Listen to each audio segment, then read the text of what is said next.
I had a chat with Matt Porter to find out his thoughts about the Nokia 3310.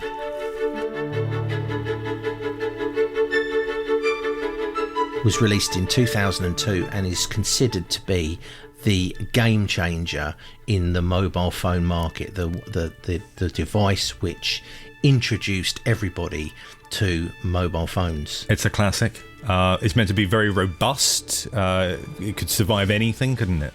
These were very, very tough devices. They're big, very, very strong plastic covers on them, which were interchangeable, so that when you bought your phone or you got your phone on contract, you could, if you wanted to, go down to your local market where they'd have lots of the cases hanging up there with all different designs on them, and you could interchange them. They used to call them express on covers.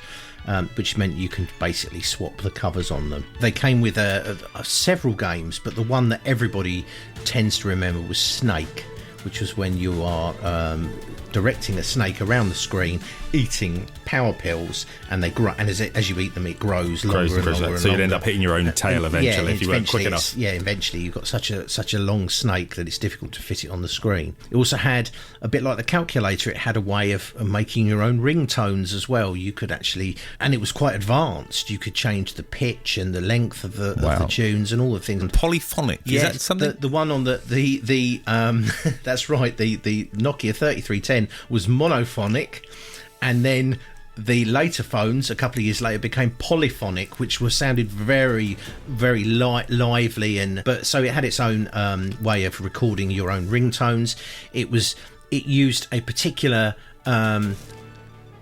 patent way of text messaging, so it was predictive text messaging that started there to some extent, I think. Did, yeah. So I think they called it T9 or something, I can't remember, I might be wrong, but it enabled you to text very quickly, and the whole design of it meant you could hold that in your phone and text incredibly fast, so texting became a big thing. So this came out in 2002, and didn't they re-release a new version of this? They did.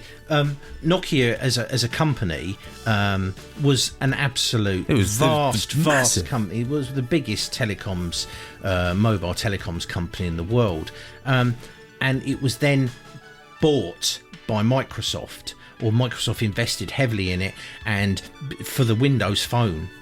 Which we technology heard about before, didn't we? Yeah, because Nokia was selling Windows phones, really advanced devices, incredibly good devices, but Nokia kind of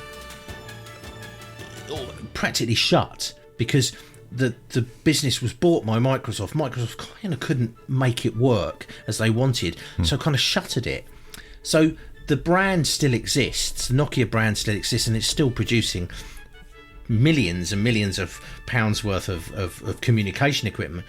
But a company called HMD, who were ex-Nokia employees, they started HMD, obtained the license to sell Nokia devices again, and the first one they released was the new 3310, but there's also a Nokia 3, Nokia 5, Nokia 1, Nokia 3, Nokia 5 smartphone, like Android smartphone. But the 3310, I did have one, reviewed it a few years ago.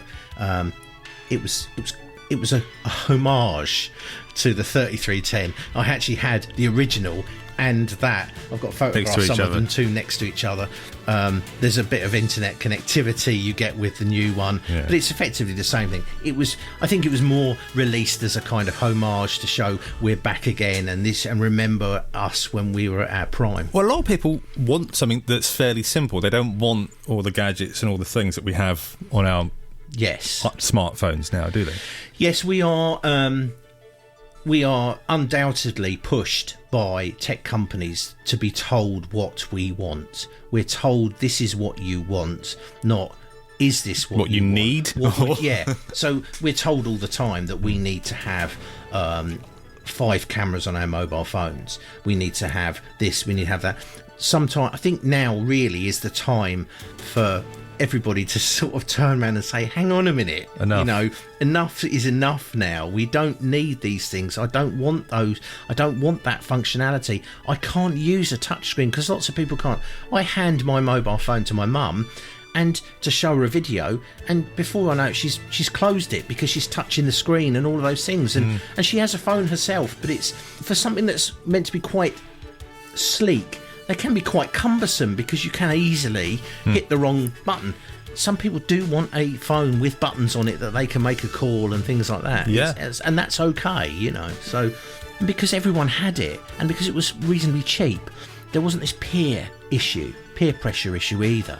You know, you felt like you were part of something because everyone had them, and hence they sold millions and millions of them. I did write down how many. 126 million units. Yeah, it was a success. And prior to that, it was a 5110, which was slightly like a black version. And I had one of those as well. So this was the one that took it to the masses.